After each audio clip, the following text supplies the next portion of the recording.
Welcome back, everybody. This Week in America, you'll find us online, thisweekinamerica.us.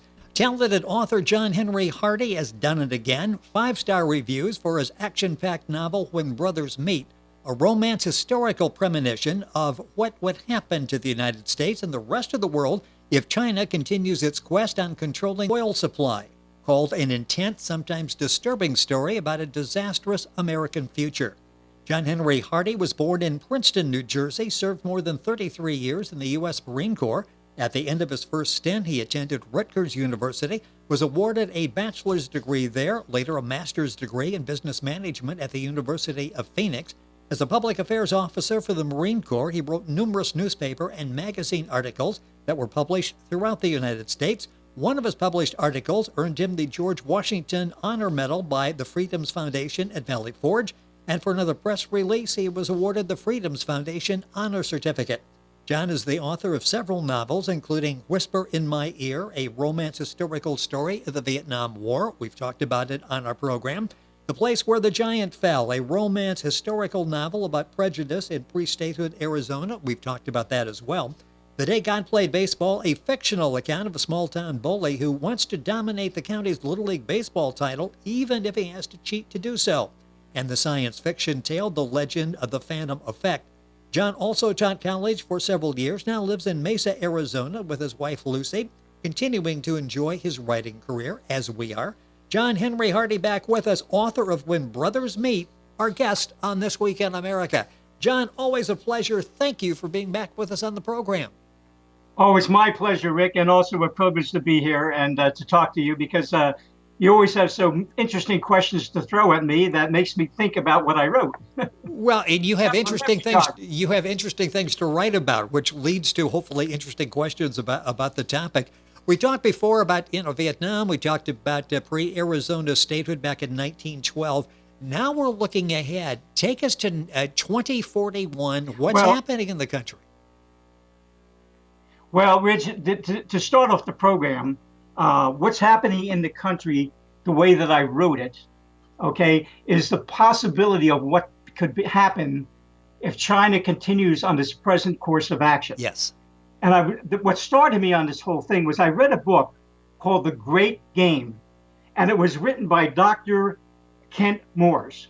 Dr. Kent Moores is a world-renowned energy expert. He has served as a consultant to the United States president.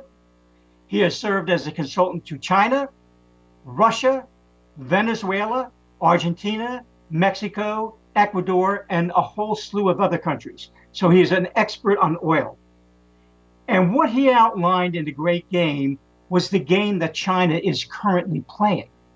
What China has done is over the years, over the decades, the shortfall of trade for the United States ended up to be a multi-billion-dollar grant to the Chinese government, who by keeping the yuan low and keeping their prices low, were able to underbid everybody in the darn world, and especially things that were manufactured in the United States, where the standard of living has been higher.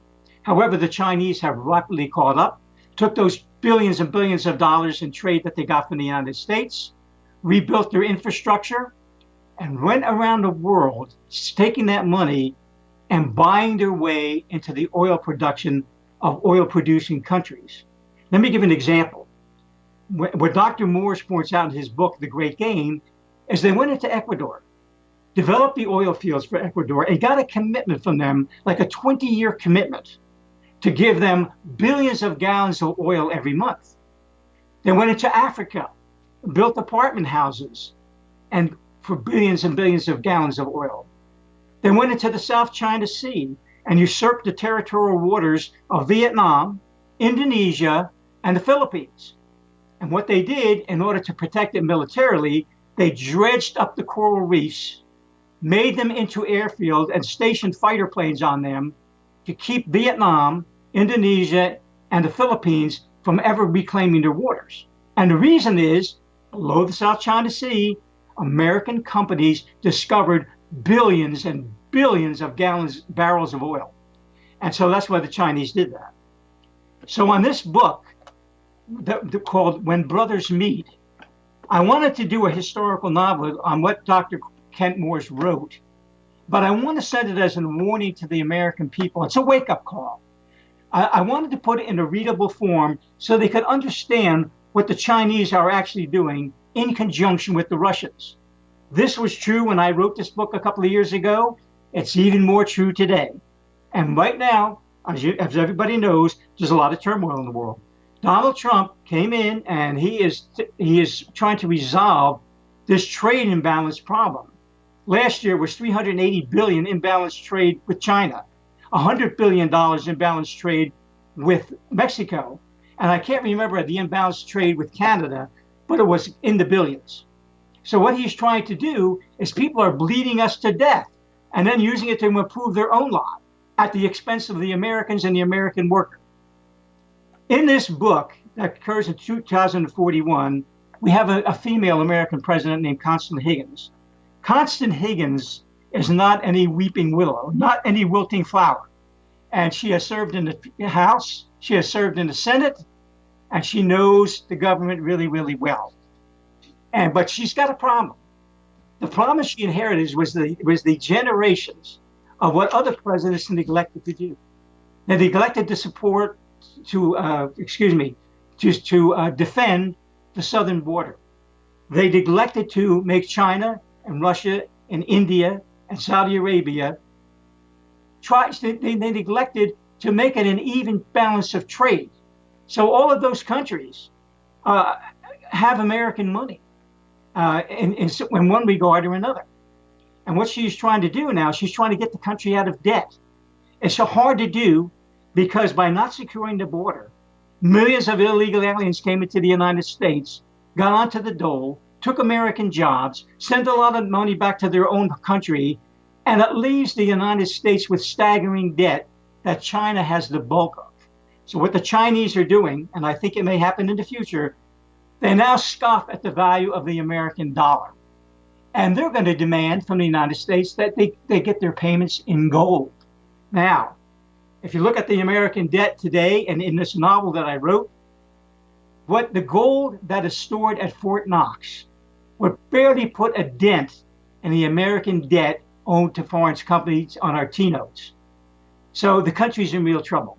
So what happens? Russia gets together with China, India, Saudi Arabia, and they decide we're going to make the Americans make their payments in gold because as far as we are concerned, the American dollar has been devalued so fiercely that we're not going to gain anything out of it.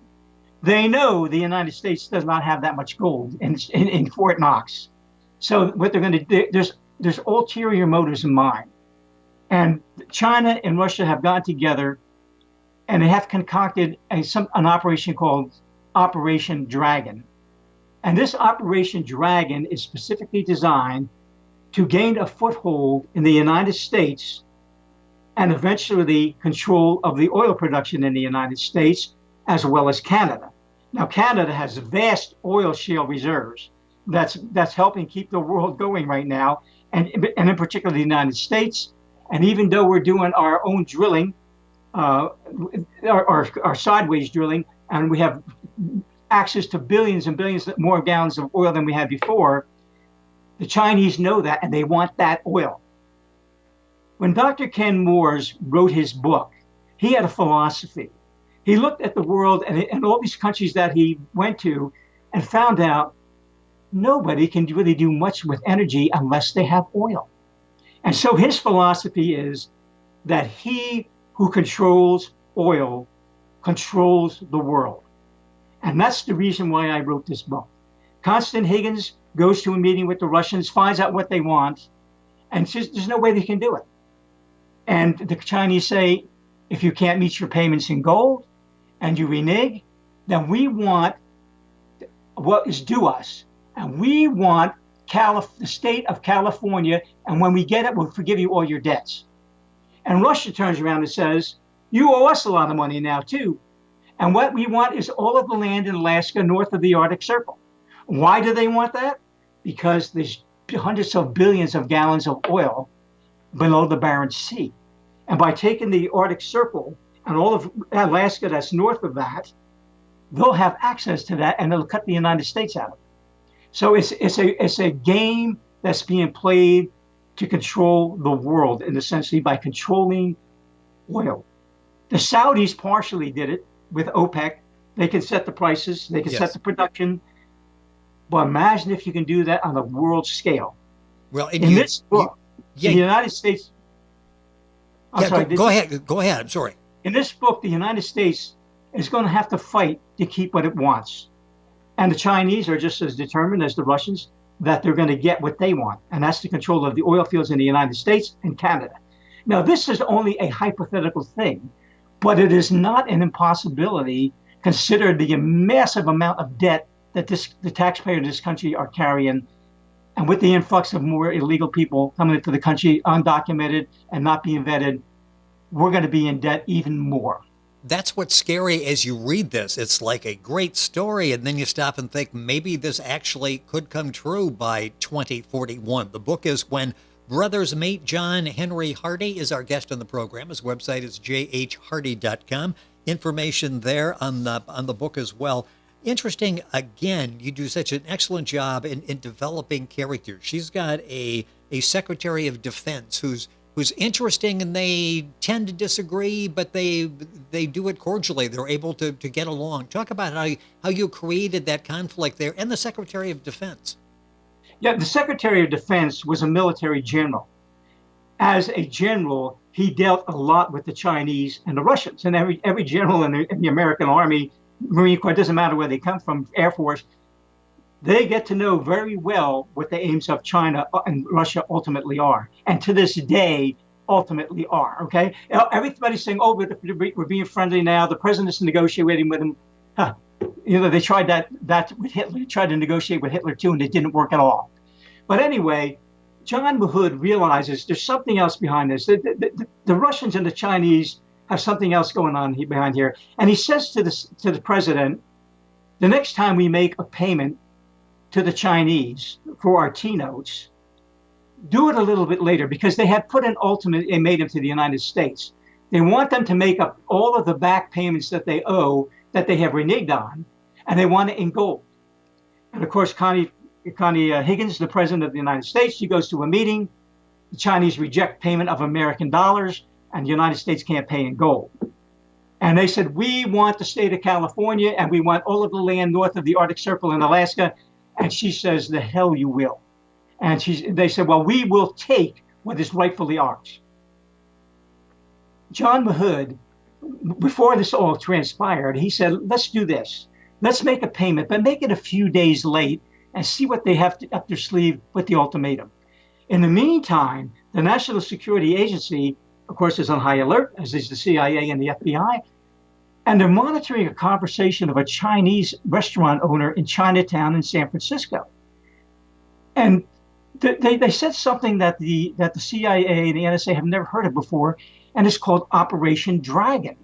And they thought, what the hell is Operation Dragon? We don't have any idea what that is. But they know it's a very influential operation, and that Russia and China, India and Saudi Arabia have formed a coalition and have kept it secret. Consequently, the FBI raids the restaurant. They go right to the man's home, arrest the restaurant owner and his partner, but they can't bring any charges against them. We got no information. In the meantime, an CIA agent, by the name of Hawkins, goes into the restaurant at nighttime, and he's looking around. There's nothing at home that they can see, but there's got to be something in the restaurant to say what this Operation Dragon is, and he searches the place. And he does a thorough job. And when he gets down to the basement, he sees this table standing there, and he wonders, what is the table doing down here in the corner? So he walks over, and he sees these wires going up through the ceiling, and he's kind of suspicious. And he looks underneath the table with his flashlight, and he sees this ring. He crawls underneath the table, and he pulls up on this ring, and all of a sudden there's a big bright light, and it turns out there's a sub-basement below the table. And he takes out his revolver, and he goes downstairs. Nobody's there. But he sees in the corner, he sees this thing that looks like a radio, but he's never seen one like it before. It's got all kinds of Chinese markings on it. He doesn't know what it's for. but he sees the wires going up to the roof, so he knows that it's some kind of a transmitter and a receiver. So he goes in, he gets the FBI to come in. They work in the lab overnight to make a box that looks just like this, and they take the real one to see what it is and put this fake in its place. In the meantime, to cover up what they've done, they have Hawkins set the restaurant on fire, and he does. And lo and behold, just as dawn is breaking, up rushes the owners. They want to rush inside to get this thing out, this receiver, this transceiver, but the firemen won't let them in. So consequently, they believe that the transceiver is destroyed in the fire. In the meantime, the FBI gets a search warrant, goes back to the owner's home, and they find at least one of his desks, this cupboard. And they can see a little bit of scraping marks on the floor where something has opened, and they pound on it, and it pops open, and inside is a book. It's got all kinds of codes in it, but the FBI doesn't know what it's for. So now they take the owner and his wife into custody, and the partner and his wife into custody, and they refuse to talk.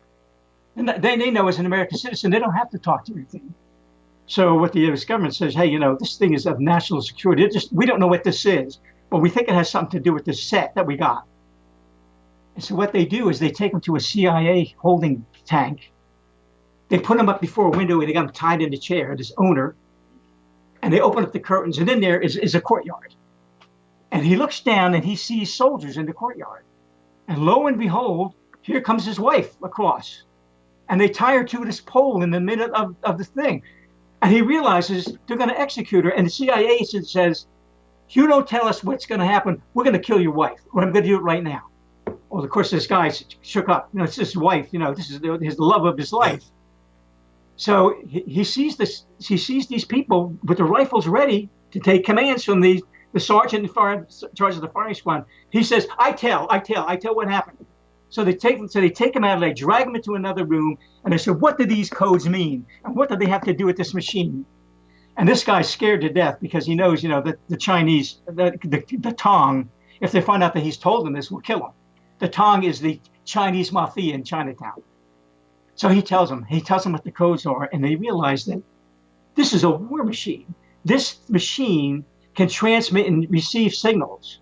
Although not every set that's around can do that, only certain sets can, and this is the one. This set can issue commands to a satellite. This satellite is programmed with tens of thousands of different commands that cover almost every conceivable military mission. And so by sending signals, and he tells them what the codes mean in sending signals, the Americans now have a way of sending a code that the Chinese don't know they have. However, the Chinese are very suspicious people. So what they do is they set up a ruse that John Mahood immediately recognizes. He says to the president, we're not going to do anything with this. Let's listen to some of the transmissions.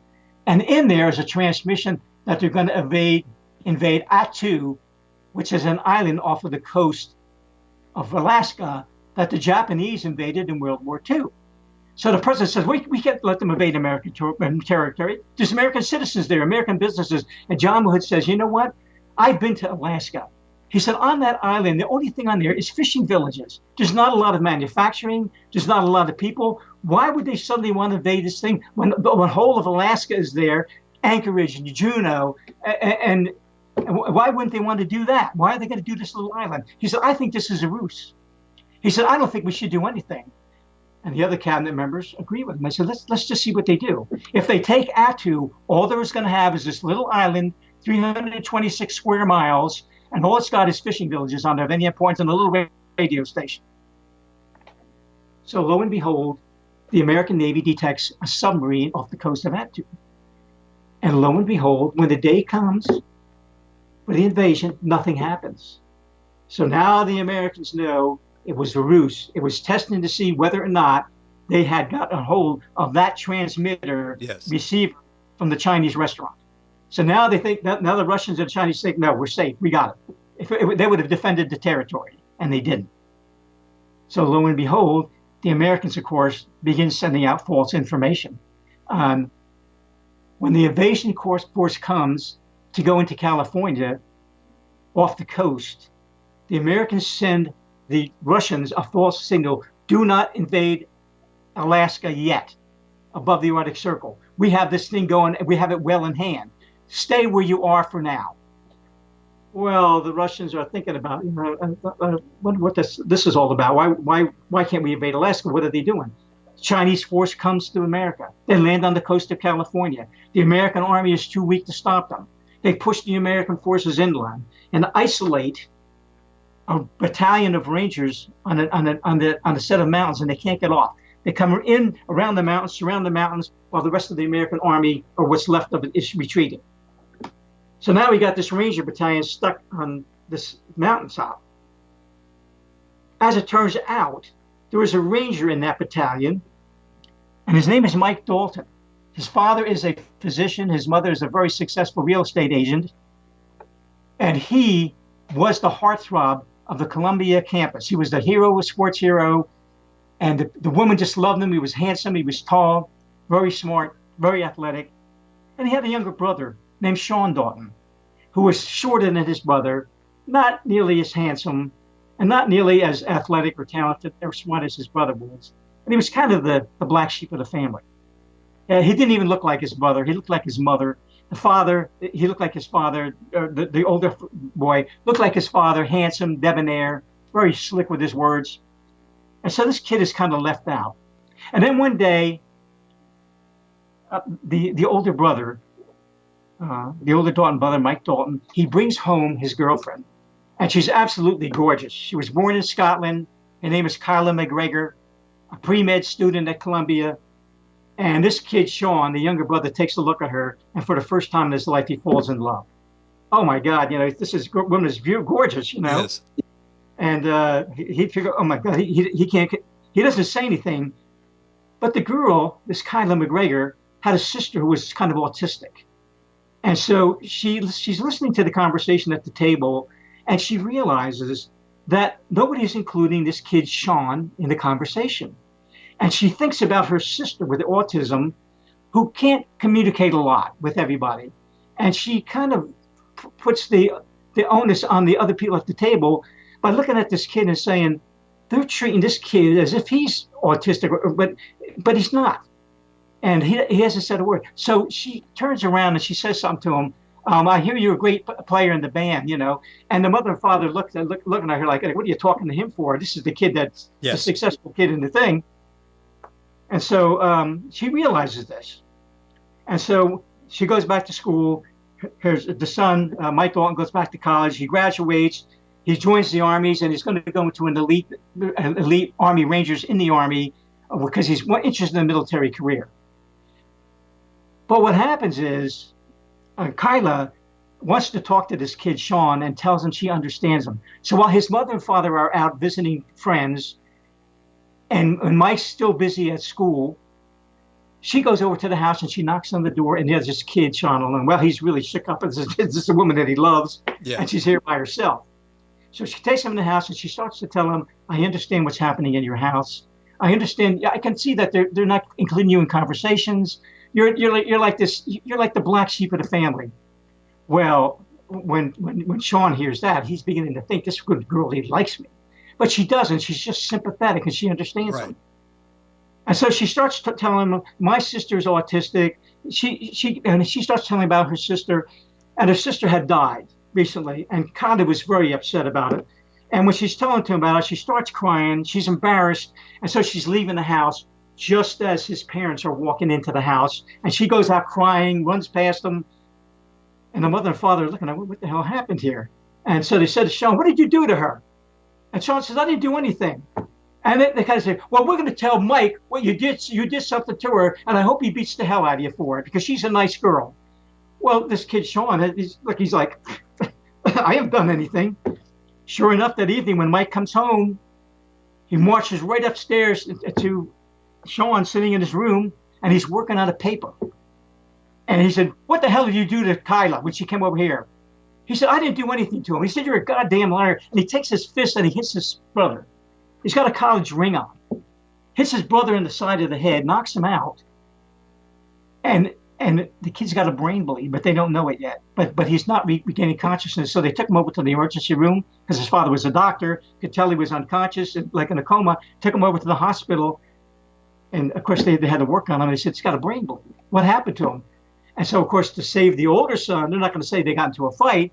All they said was he was high on drugs and he fell down the stairs and hit his head on the banister. Yes. Oh, for God's sakes, And Mike, of course, the kid doesn't know that. But when he finally comes to and they save his life, he finds out what happened. And his brother apologizes to him. But you shouldn't have done that to Kyla. Well, when he confronts Kyla later on, she said, oh, he didn't do anything to me at all. She said, I was upset because I was talking to him about Allison. And she said, and every time I think about her anymore, I just lose it. Well, they go down to the hospital to pick up Sean. He's gone. He had gone home. And when he went home, Kyla and Mike were there down in the basement in a bedroom that they were using as a trysting place. And as Sean walks into the house, he can hear them, but he doesn't know what it is. They think there might be a burglar in the house. So he goes into the kitchen, gets a knife, and he tiptoes down the stairs, and he's listening to this, and he opens up the door, and there's Kyla on the bed, naked, and there's her brother. They're making love. Well, of course, he's really upset about this whole thing. And he wants to kill the both of them. She for hurting him and making her think that she was in love with him, and Mike for what he did to him, not only in the hospital, but for loving Kyla McGregor too and having stole her heart. But he can't do it. It's his brother. So he drops the knife, tiptoes back up the stairs without them knowing he'd be in there, packs his bags, and he leaves. And he's not coming back. He knows he can't come back. And he disappears. And of course, when Kyla and Mike come out of the room, the door's ajar. The door was closed when they were in there, and there's a knife on the floor. So he grabs the knife, thinking that there's a burglar or something in the house, searches the whole house. Nobody's there. When the mother and father come home that nighttime, they couldn't find him at the hospital. They thought he probably came home. They go up into his room, and they find out he's packed his bags and he's gone. And they're kind of sorry about it, And the father said, we have no idea where he is. Let's look at his waste paper basket. He wrote anything, a note, and scrambled it up. So they reach into the waste paper basket, and the father comes up with a note in there. And on it, he realizes that his son had registered for college.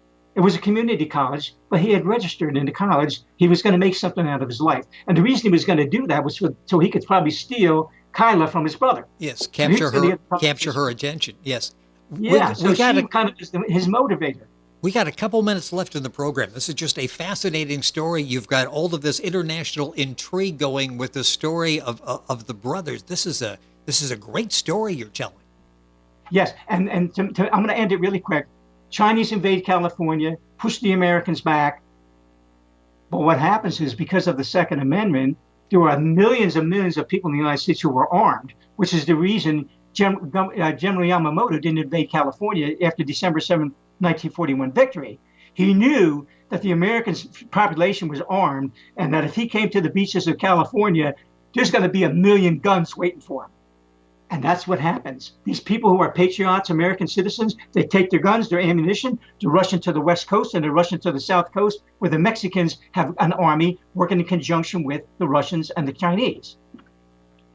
Well, it so happens that Mike is trapped on the mountains. And Sean hears from people talking that there's a Ranger battalion on the mountains. It's the 3rd Ranger Battalion. And he realizes that's where my brother is.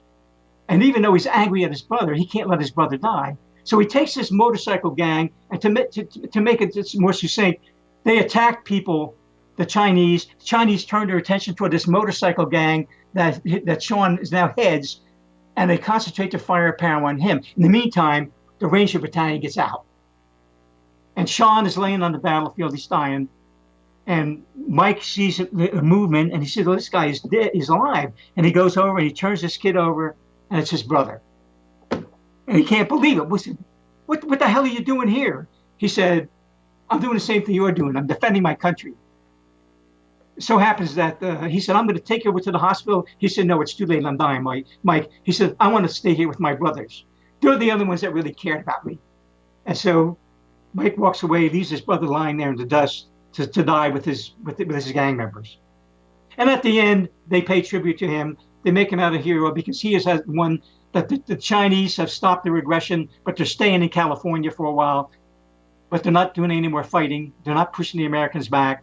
The Canadians have now gotten into this because they realize the Chinese can march up the coast right into Canada and take over their oil fields. So they get involved into the battle, help turn the tide, and in the end, Sean is a hero. But what he had done was, while his brother was away in army training, he was really angry at his brother, and he was angry at Kyla. And he gets into her dorm in the college, and he uses a date rape drug to seduce her. She doesn't know what's going on. She can't remember anything. But he leaves, and of course she gets pregnant. And her boyfriend Mike thinks she's been cheating on him. And with his dying words, Sean tells him what happened. Now the brother wants to strangle him right there, but he said he just saved my life and the life of a lot of the people in my battalion. I can't do that.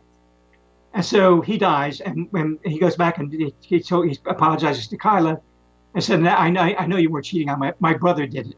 And of course, she was very angry at his brother at that time, and then he tells her he's dead. Yes. He saved my life. That's just so many things going on in the story. That's what makes the books by John Henry Hardy so fascinating, so much fun to read. When Brothers Meet, the book we're talking about, America in 2041. Like I say, international intrigue. You've got family intrigue as well in the book. All the elements are there. It's available at John's website, jhhardy.com. Information there on John's other books as well. You'll be able to link onto that by going directly to our website, thisweekinamerica.com.us. John, it's always a pleasure to have you on the program. So much more to talk about. We'll have you back because you've got a couple more books that we're interested in finding out a lot more about, and we will during the course of the next programs. Thank you for being with us on the program. Excellent job with When Brothers Meet. It's been my pleasure, Rick, as always, and I thank you for having me on the program. I really do. It is our pleasure. Once again, When Brothers Meet, John Henry Hardy, the author, our guest, jhhardy.com, the website. You'll find all the information and a link on directly to John's website by going to our website, thisweekinamerica.us.